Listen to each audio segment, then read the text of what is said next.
The final stop on my journey in Nepal is to Kathmandu's Spinal Injury Rehabilitation Centre.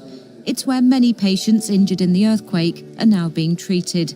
And I've heard an organisation from Wales has been giving a helping hand. This bed has made a long journey. It's come from Newport to here in Nepal, and as you can see, it's being put to good use, helping in the rehabilitation of patients who've been affected by the earthquake. These 6 physiotherapy beds are part of 3 tons of mobility equipment and medical supplies sent to Nepal by Response Able Assistance.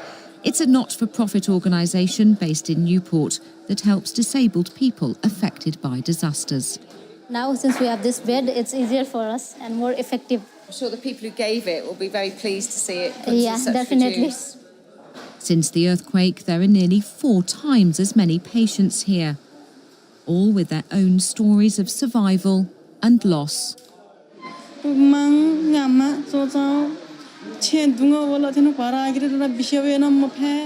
were just doing the dishes upstairs when the earthquake struck.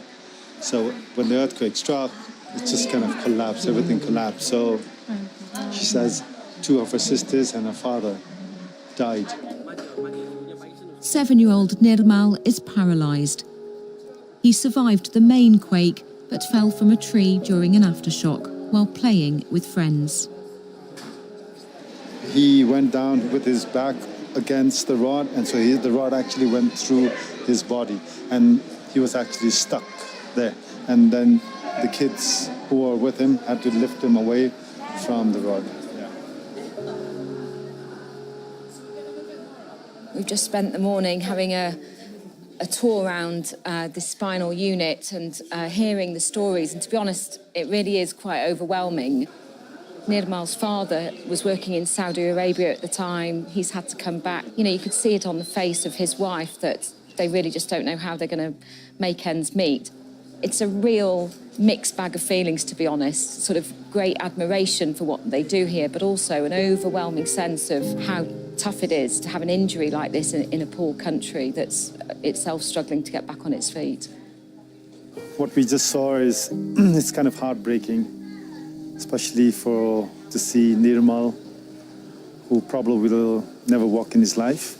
It's going to be difficult and challenging. It's never going to be the same for a lot of people we saw here.